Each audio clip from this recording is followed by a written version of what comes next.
How does a birthday joke about satisfying my boss better than my husband end with a process server handing me divorce papers in a lobby full of strangers? Why did everyone cheer me on when I mocked him, then step back when the legal hammer came down? What happens when the man you thought was weak decides to respond by the book? My name is Ligea Vale, 31 marketing coordinator, and the narrator of this mess for you. I married Ethan Marlowe, a school counselor who prefers calm rooms over loud spotlights and drama. People say I am charming. I say charm is fuel for moving upward without looking back. At work, Deacon Hale noticed me, and our rapport felt like electricity under glass during deadlines. I called it career chemistry and mentorship, not something small or secret to hide from anyone. Ethan asked why Deacon texted late. I explained deliverables and modern work tempo, nothing personal here. My birthday arrived on a rooftop, and I planned a bright, teasing toast for harmless laughs. I mocked Ethan with a line, pretending bold humour means freedom from consequences and jealousy narratives. Phones were out, Sophia filmed, and Callum grinned while I performed effortless confidence for everyone watching. Ethan stayed quiet, distant, like a closed door I could unlock with applause. Another time, maybe. My mother said men must adapt. Iris looked tired and chose careful words about respect lately. I curated the clips later, trimmed his frown, and framed everything as progressive love for us. Now the lobby memory sits between every breath. I woke before dawn, listening to the apartment hum like a tired machine today. Ethan moved softly in the kitchen, 2 mugs waiting on separate counters for us. He asked whether I could stay home tonight, since plans felt uncertain and fragile. I said work needed attention, and the birthday thing was a harmless performance for friends. Deacon had texted past midnight, insisting edits required immediate eyes and polish from me. I told Ethan mentorship sometimes blurs hours, because ambition does not sleep like us. He said boundaries matter, though he respected drive and wanted to share time with me. I called it a phase, a sprint before promotions settled into comfort for us. He placed my mug near the sink, then sat without tasting anything at all. I scrolled through Sophia's messages, planning captions and angles for tonight's rooftop birthday roast. Sophia said the team loved spice, and a roast builds a brand for bold women. Callum promised music and laughter because the family must show support publicly for my shine. I rehearsed lines in notes, shaping jokes to look modern and daring, not cruel. One line compared Deacon and Ethan, playful enough to pass as satire among friends. I told myself Ethan needed thicker skin because grown-ups know context and intent deeply. He asked whether the jokes would include private matters he considered intimate and tender. I said nothing private, just teasing rhythms people expect during milestone nights for entertainment. My mother texted encouragement, reminding me to keep men on toes with clever jokes. Iris left a voicemail, asking gently if we were actually doing okay these days. I deleted it unheard because worry spreads fast when given attention by fragile families. The wall planner showed a red circle, a date Ethan never explained to me. A fridge note read, "Bring forms," written in Ethan's small patient handwriting last night. I shrugged and assumed school paperwork, because he often helped parents with small tasks. He locked the desk drawer when I entered, smiling without meeting eyes at all. I said secrets were childish, he said. Organizing calmed his busy head before work. He asked about my dress code tonight. I said neon photographs beautifully in crowds. He suggested a quiet dinner instead. I said everyone expected performance from me tonight. He asked for time later. I said mornings served us better anyway these weeks. He moved his pillow to the guest room, saying sleep would help clarity tonight. I said distance creates drama, and couples should resist theatrical breakup habits during stress. He nodded slowly, then stacked folders labelled home, auto, bank on shelves beside books. I joked about his nesting. He said paperwork prevents headaches and confusion for everyone. He wiped counters, lined our mugs apart, and turned off the light before leaving. I felt bored by restraint, like a stage without an audience or spotlight around me. In the bedroom, I filmed practice lines, testing tones and smiling pauses between breaths. I edited the cruel ones, because softness sells better than plain meanness on camera. I imagined Ethan clapping later, realizing jokes could build resilience together for married life. Deacon sent another text saying the pitch deck needed my fearless touch before noon. I replied with a wink emoji, promising fireworks after the toast at the rooftop. Ethan asked if I loved Deacon. I said admiration was professional only and harmless. He said feelings sometimes hide inside duty. I said duty needs applause to breathe. He asked where I kept honesty. I asked where he kept courage these days. He said kindness is courage. I said truth is winning in public with flair. Silence stretched between us, soft and careful, like folded linen sheets drying at home. He checked his watch, then marked something small on the wall planner before leaving. I saw downtown 7:40 a.m., bright against other errands and chores he never explained. He slipped headphones on, stepped to the hall and made a call in whispers. I heard nothing clear, only careful pacing and a door closing softly behind him. When he returned, he smiled politely, said he needed early sleep alone for strength. My phone vibrated from an unknown number, while the guest door clicked shut gently. I arrived early, wanting the office to feel like my personal stage today again. Sophia waved from the marketing row, saying everyone awaited tonight and my spark with glee. Deacon appeared beside my chair, praising my slides and my brave timing lately publicly. I leaned closer, letting perfume explain commitment when words might seem heavy at work. He mentioned feedback rounds, and I promised delivery before lunch without excuses or delays. Co-workers traded looks, pretending printers were interesting while watching our alignment that morning closely. My inbox filled with winks and flames, cheering the roast's expected shock for later. I replied with careful hearts, because teasing works best when sugar-coated first for audiences. Ethan's text asked for dinner plans. I answered meetings dragged late, maybe midnight this time. He sent a thumbs up, which looked like surrender from a sensitive man trying silence. HR pinged me for a chat, saying calendars had an open slot right now. I smoothed my dress and smiled, because confidence redirects questions toward admiration from bureaucrats. Inside the small room, the manager noted boundaries around jokes and power at events. I said teams bond with humor, and our culture rewards boldness without shame anyway. She asked about late messages. I said deadlines chase me like trains near stations. She warned optics matter. I answered optics follow winners, not nervous administrators with clipboards. Leaving HR, I posted a boomerang laughing, captioned "Leadership loves fearless energy in me." Sophia met me downstairs where we planned tonight's camera angles and applause timing cues. We chose the rooftop rail backdrop so city lights would crown confidence around me. She suggested a crueler line. I softened words to keep plausible deniability if challenged. Deacon messaged approval emojis, promising to shout me out before the toast for effect. I thanked him sweetly, reminding him mentorship grows stronger with public appreciation and daring. At my desk, I rehearsed punch rhythms until they sounded effortless again for everyone. A co-worker asked if Ethan minded. I said Ethan adored independent women like me. Another asked about Deacon. I explained, leadership requires presence beyond strict hours and clocks. The printer near finance jammed, and laughter filled the aisle with relief from tension. Ethan sent a photo of 2 mugs, placed apart like truce lines at home. I replied with a heart, then sent fireworks to keep momentum and sparkle. He wrote later, please. I answered meetings on my own today. Be patient a bit. Around noon, Deacon hovered again, reminding me the deck needed polish immediately before reviews.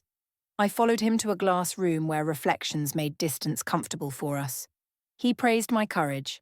I said courage is brand management, not feelings or weakness. Afterward, I met Sophia at the co-working cafe for strategy edits and captions today. She showed a mood board labelled Thunder, urging bigger lines for stronger reach across feeds. I said keep the sting, but add sugar to protect perceptions later if necessary. We scheduled uploads, spacing posts for maximum ripples during rooftop golden hour this evening. Notifications kept popping. Someone tagged an old clip of us drinking after quarterly wins. Comments asked about Ethan's expression. I said he enjoys quiet humour during celebrations often. Sophia raised an eyebrow. I shrugged, suggesting men should toughen gracefully under pressure socially. My phone buzzed with a calendar alert named Meeting Personal, set 5:25 this evening. I dismissed it quickly, thinking Ethan scheduled therapy to fix jealousy about ambition again. In the afternoon, I drafted captions explaining satire and celebrating workplace camaraderie for audiences. Deacon approved the caption order, urging me to keep momentum and mystique around tonight. Between edits, I checked Ethan's stories. Nothing new, just desk sunlight and quiet notes. A co-worker whispered to HR again, I said managers fear bright women with options today. I practiced the line comparing Deacon and Ethan, then softened the ending for sympathy. Sophia filmed a rehearsal, insisting practice keeps charisma controlled under pressure before lights rise.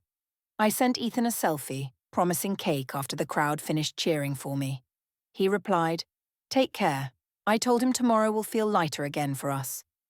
As we packed laptops, the manager requested a quick word about tonight and optics. The rooftop smelled like citrus and smoke, and cameras kept rising everywhere tonight. Sophia guided me toward lights, reminding me to sparkle without mercy tonight. Deacon hovered near the bar, saying the toast should feel daring yet affectionate.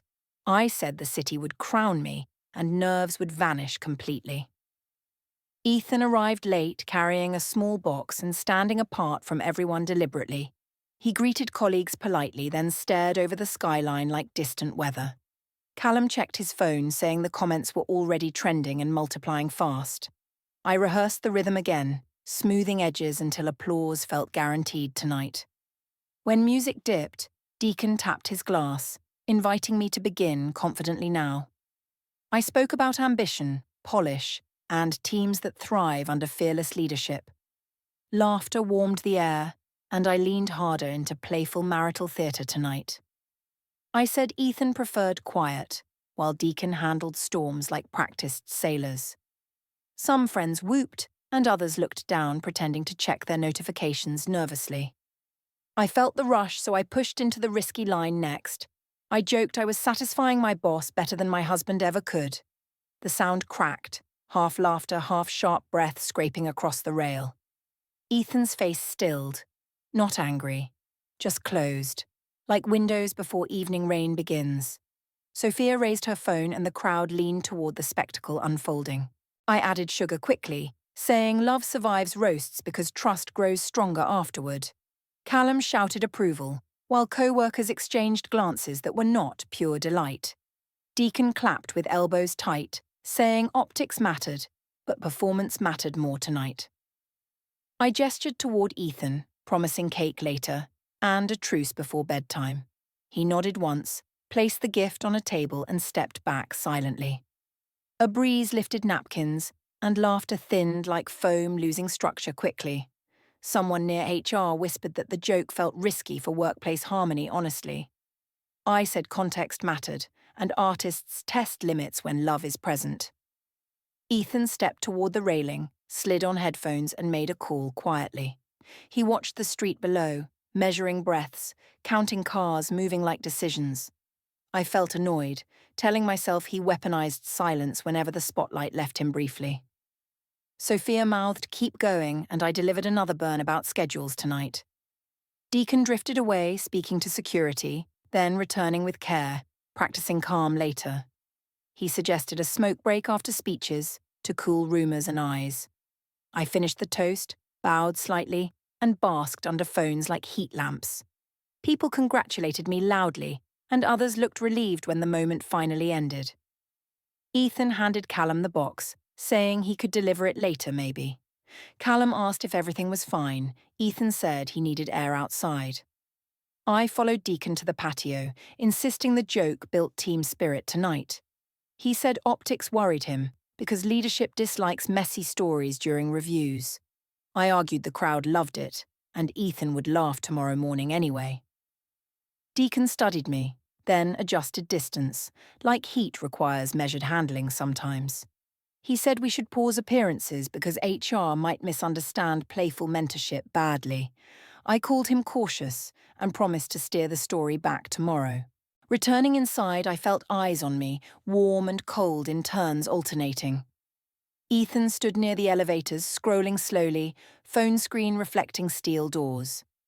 I approached with a smile, offering cake. He said, "Maybe take some home." I asked about the headphones. He said music helps during tense rooms. I said the joke needs context. He said context arrived fully recorded already. I claimed people misunderstood. He said understanding increased with replays and silence. He pressed the elevator button, then carefully slipped a small object into pocket carefully. I wondered if it was jewelry, maybe the box contents for me. The elevator chimed, doors opened, and he stepped inside without looking back once. Someone shouted for another toast, and I lifted my glass automatically high. A camera flash burst near the railing, freezing everything like startled birds mid-air.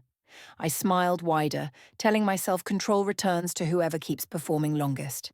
Yet my chest tightened, because Ethan's silence felt heavier than laughter tonight combined.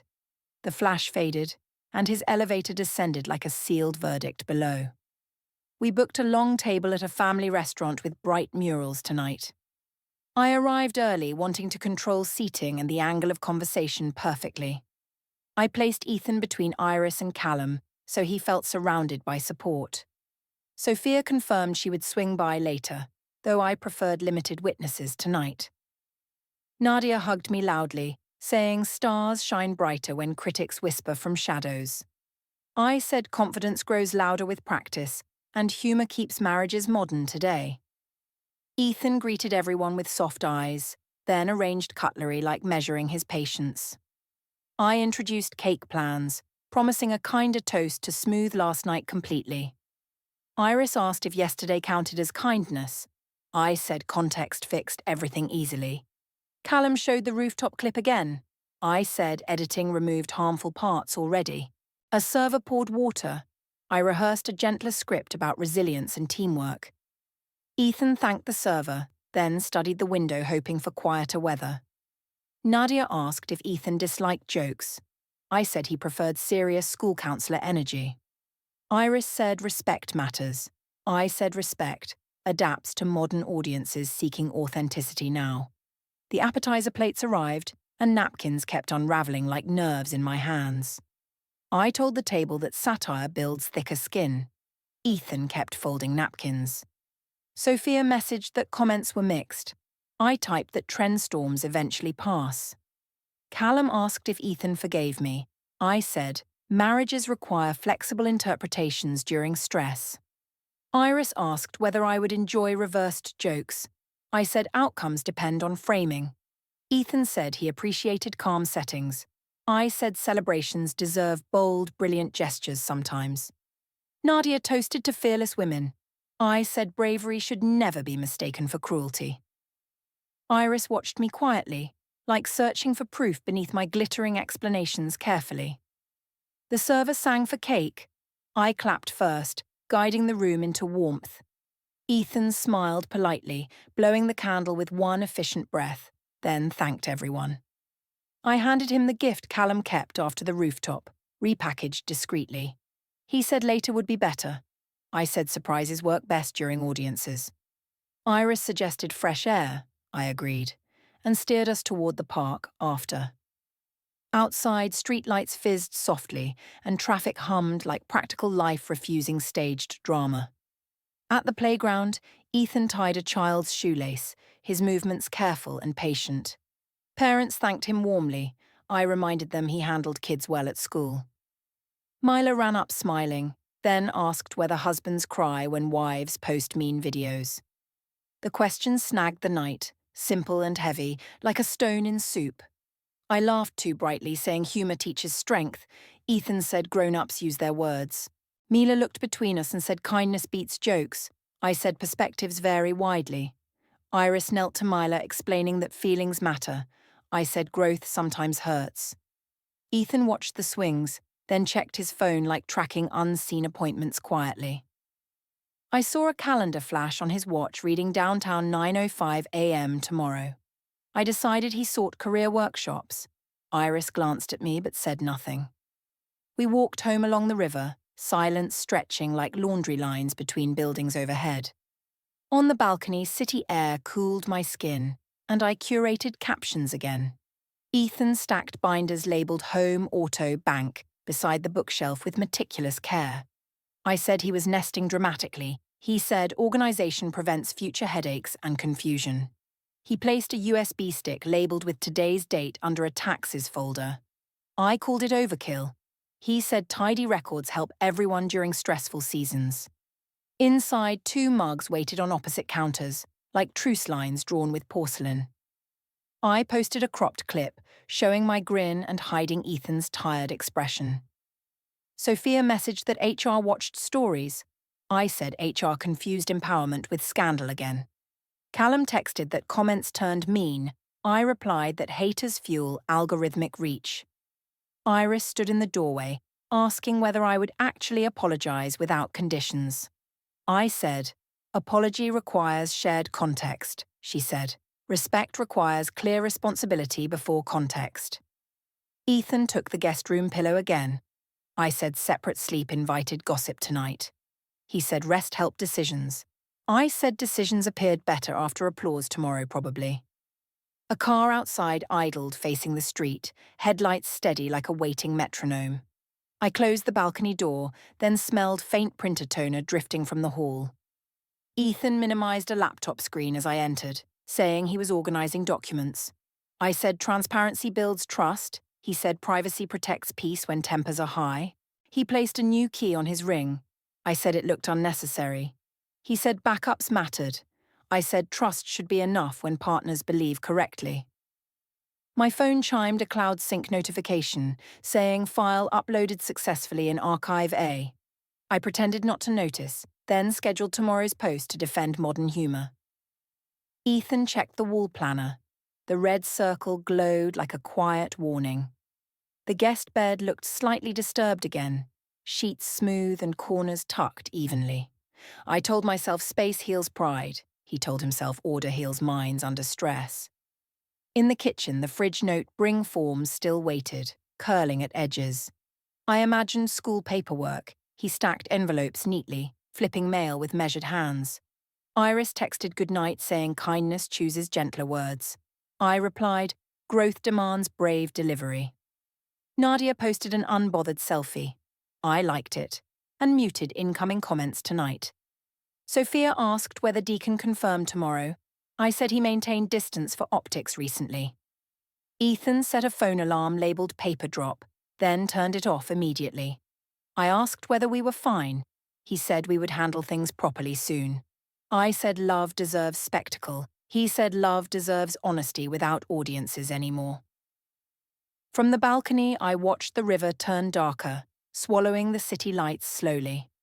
Myla's question replayed itself, simple and sharp, slipping under every rationalization I carried. A cloud sync ping echoed again, and the night answered with steady apartment humming. The child's painful question hung in the air as another sync alert popped. Morning arrived dull and grey like a classroom erased after noisy recess. I walked to the school pickup line early, wanting control over whispers today. Parents clustered by the curb, pretending traffic updates were more interesting than me. Thomas stood beside Ethan, both scanning clipboards, checking dismissal tags with careful precision. Ethan's clipboard showed a single word, statement, written in patient block letters. I said the clip was satire. He said procedures mattered for everyone's comfort. A mother asked about the rooftop joke. I said context fixes misunderstandings quickly. A father muttered it looked cruel. I said men should celebrate bold wives. Ethan kept eyes on crosswalk lines, counting steps like measuring patience under glass. Thomas leaned in, murmuring something. Ethan nodded once, then waved a van forward calmly. I asked Ethan about dinner tonight. He said schedules were tight after school. I laughed lightly, saying flexibility builds marriages. He said predictability supports children best always. A child yelled goodbye to him warmly. He smiled and lifted a patient hand. The bell rang sharp and bright, scattering chatter down the sidewalk like startled birds. He checked his watch. A small calendar tile flashed downtown 11:20 a.m. discreetly. I dismissed it as workshop nonsense. He kept scanning tags, unbothered by my presence. Sophia texted that HR watched stories. I typed, relax. Everything will trend upward. Ethan glanced at me once, then called someone with headphones pressed gently. I heard nothing specific, only quiet breathing and the rhythm of cars passing. When dismissal ended, he walked past me, saying paperwork needed attention before sunset. I followed to the parking lot, asking if he planned to forgive me soon. He said forgiveness follows honesty. I said honesty follows loyalty, from both directions, always. He opened his trunk, revealing binders labeled home, auto, bank stacked like clean bricks. A small envelope slid deeper inside. He placed it neatly under a blanket. I said he was theatrical. He said orderly habits prevent future confusion for everyone. At the supermarket, whispers travelled between aisles, sticky as price tags and shelf labels. Sophia appeared near produce, choosing avocados while avoiding my eyes and heavy conversation. I said she abandoned me. She said corporate optics required distance during review weeks. A neighbour asked whether Ethan was okay. I said he enjoyed stoic performances today. The neighbour frowned, muttering that some performances look like pain dressed as patience. I bought a cake anyway, because power needs props to remind audiences who leads.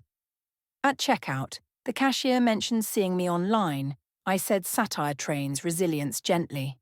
Back home, the apartment smelled like lemon cleaner and something faintly warm, like toner. Ethan sat at the dining table, laptop open to boring tabs everywhere. I glimpsed storage options, delivery tracking, and a notary near me in a neat row. He minimized the screen smoothly. I said transparency heals wounds. He said privacy protects peace. A new key glinted on his ring. I asked whether we needed duplicates. He said backups were wise.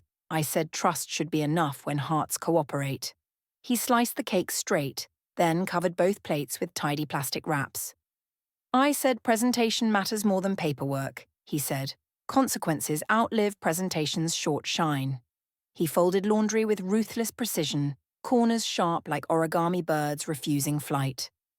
My phone buzzed with a group chat. Nadia posted unbothered selfies and slogans.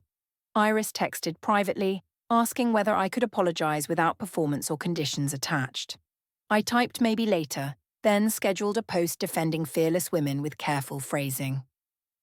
Ethan moved to the guest room, and the hum of a shredder started.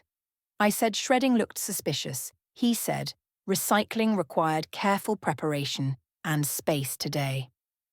From the doorway, Thomas called to check on him. They spoke in low voices. Ethan thanked him calmly. I said colleagues should avoid our home. Thomas ended the call. Evening fell. 2 mugs waited on opposite counters like separate planets refusing orbit. He placed a sticky note on the fridge, then removed it after reading. I caught a flicker on his screen. A clean desktop labelled Archive A. Another folder waited beside it labelled Archive B, arranged like mirror siblings quietly. He set his phone alarm to paper drop, then tapped it off immediately. I asked whether the alarm meant something. He said reminders help on busy weeks. The guest bed looked freshly smoothed, corners tucked like a hotel training lesson. He laid his watch carefully beside a USB stick labelled with today's date. I said drama suits him recently. He said systems protect people when emotions fail. I moved closer, offering to delete the rooftop clip if he praised me. He said praise cannot be bargained. I said apologies should come with conditions sometimes. He breathed slowly, then met my eyes with steady, unshaking, quiet resolve. He said he would handle everything properly, following procedures without spectacle or shouting.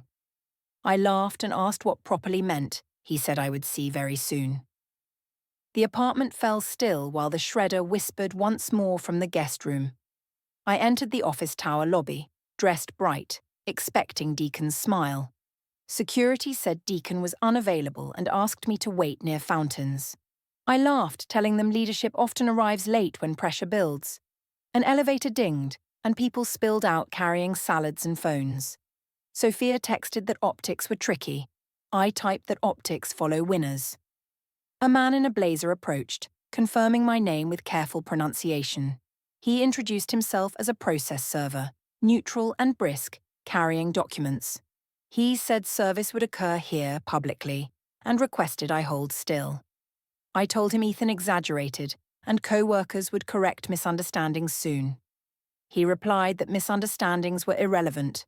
Procedures ruled the moment now. He handed me a packet naming divorce petition and temporary financial orders. He stated temporary possession terms and a communications boundary limited contact. He explained logistics for shared items and delivery details for necessary correspondence. A receptionist paused typing, pens froze around the atrium like winter birds. Across the lobby, Ethan stood beside Thomas, calm, watching without triumph. He nodded once toward the server, then turned to leave with Thomas. Security slid a slim envelope toward me, containing a communications schedule copy. I said this was theatre. The server said documentation prevents later theatre. Someone lifted a phone. Another whispered that consequences finally reached performance. My mouth shaped explanations about context, but sentences fell apart mid-air. The packet felt heavy, thicker than jokes, humming like a cold engine. A cloud sync ping arrived. Archive folders updated, neat as squared edges.